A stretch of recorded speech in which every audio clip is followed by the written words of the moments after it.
क्योंकि दो राज्यों के वोटिंग के ठीक पहले जो फाइनल ओपिनियन पोल सामने आ रहा है उस हिसाब से यहां किसकी बन सकती है सरकार, क्योंकि दावे तो अब बड़ी बड़ी पार्टियां कर रही हैं, तो किसके दावे में कितना दम है, क्योंकि इन राज्यों के जो नतीजे होंगे वो आने वाले लोकसभा चुनाव को लेकर भी काफी महत्वपूर्ण हो जाते हैं। लेकिन इससे पहले यहां नागालैंड को लेकर भी जो ओपिनियन पोल है, प्रेडिक्शन यहां लगाया जा रहा है, वो काफी महत्वपूर्ण हो जाता है, क्योंकि नागालैंड में विधानसभा चुनाव की कुल 60 सीटें आ जाती हैं और यहां जिस कार से अब दावा किया जा रहा है कि कहीं ना कहीं कुछ बड़ा हो सकता है। अगर बात की जाए यहां की कुछ बड़ी पार्टियों में, तो NPF party, NDP party, BJP, Congress, JDU, NCP और एनपीपी पार्टी या एलजेपी, आम आदमी पार्टी, यहां पर कुछ मुख्य तौर पर पार्टियां हैं। लेकिन सीधे तौर यहां पर जो है एनपीएफ पार्टी और बीजेपी गठबंधन, जो एनडीपी और बीजेपी का गठबंधन है, इसकी सीधे तौर पर कड़ी टक्कर है और कांग्रेस इसको दिलचस्प बना सकती है। तो इसकी अगर बात की जाए 2018 में जो नतीजे रहे थे उनमें एनपीएफ सबसे बड़ी पार्टी बनी थी, 26 सीटें, लेकिन एनडीपी पार्टी ने यहां पर 18 सीटें हासिल की थी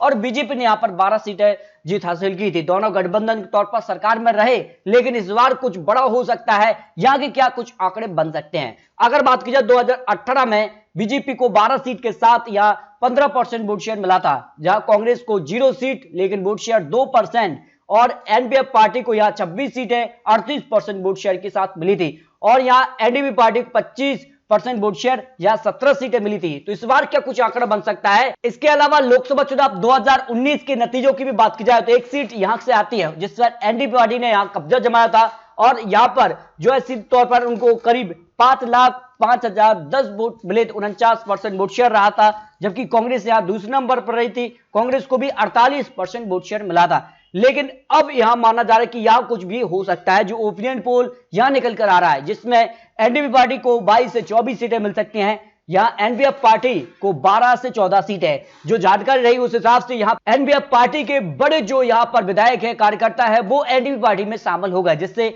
एनपीएफ पार्टी की जो यहां पर सीटें हैं उसमें गिरावट देखने को मिल रही है। जबकि बीजेपी को यहां पर करीब 8 से 12 या 10 सीट के आसपास बीजेपी इस समय दिखा दे रही है। नागालैंड को लेकर जो अनुमान है, कांग्रेस का यहां खाता खुल सकता है इस बार जो ओपिनियन पोल के आंकड़े सामने आ रहा है। तो इस तरह से नागालैंड में ये आंकड़ों के हिसाब से जो अनुमान लगाया जा रहा है उस हिसाब से एनडीपी पार्टी और बीजेपी गठबंधन को यहां पर बहुमत का आंकड़ा मिल सकता है।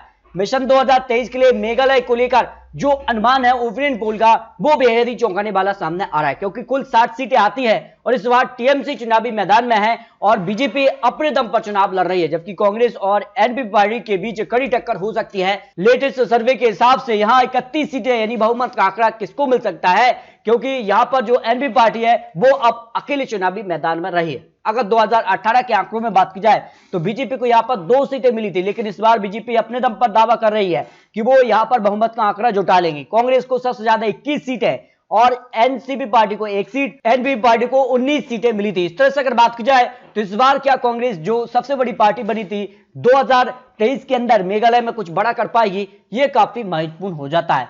तो ओपिनियन पोल के हिसाब से यहां के आंकड़े क्या कहते हैं, लेकिन इससे पहले लोकसभा चुनाव 2019 के आंकड़ों की भी बात करते हैं। तो यहां कांग्रेस को 1 सीट मिली थी और 48% वोट शेयर रहा था, जबकि एनपीपी पार्टी को 1 सीट और यहां पर उनको 22% वोट शेयर रहा था। अगर आज सरकार के कामकाज से संतुष्ट कितने लोग नजर आ रहे हैं, देखिए यहां के तौर पर 20%, नहीं के तौर पर 60%, पता नहीं, ऐसे 22% लोग आ जाते हैं।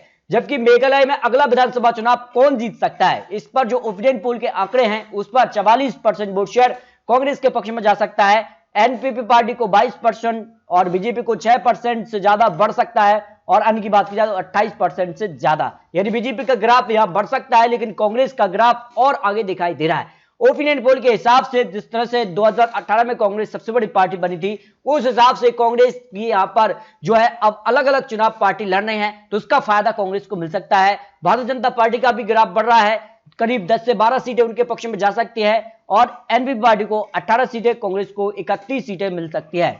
यूडीएफ को 1 सीट पर जीत की संभावना हो सकती है, जो यहां मेघालय को लेकर ओपिनियन पोल के आंकड़े सामने आ रहा है। तो इस तरह से अगर बात की जाए तो मेघालय, नागालैंड को लेकर एक नागालैंड में बीजेपी गठबंधन को यहां पर बड़ी जीत मिल सकती है, जबकि मेघालय में अलग अलग पार्टी चुनाव लड़ रहे हैं, इसका फायदा अब किसे मिलेगा ये काफी महत्वपूर्ण हो जाता है। तो अगर बात की जाए तो 27 फरवरी को नागालैंड और मेघालय में वोटिंग होनी है और त्रिपुरा में तो बंपर वोटिंग हुई है, और ये माना जाता है जब भी बंपर वोटिंग होती है उसका फायदा कहीं ना कहीं यहां पर सत्ता में कुछ बदलाव के लिए जनता करती है। तो इस बार क्या कुछ होगा, क्या मेघालय और नागालैंड में भी बंपर वोटिंग होगी, ये काफी महत्वपूर्ण हो जाता है। तो आपको क्या लगता है, अपनी राय कमेंट बॉक्स में जरूर रखिए। तीनों राज्यों के जो नतीजे होंगे वो 2 मार्च को सामने आ जाएंगे। तो 3 राज्यों को लेकर आपको क्या लगता है, यहां पर जिस प्रकार से नागालैंड, मेघालय और त्रिपुरा में किसकी बन सकती है सरकार? क्या बीजेपी त्रिपुरा में अपना कमल खिला पाएगी? क्या कांग्रेस एक बार फिर से मेघालय में सबसे बड़ी पार्टी बन पाएगी? क्या बीजेपी नागालैंड में गठबंधन के तौर पर यहां चुनाव जीत पाएगी? यह काफी महत्वपूर्ण हो जाता है।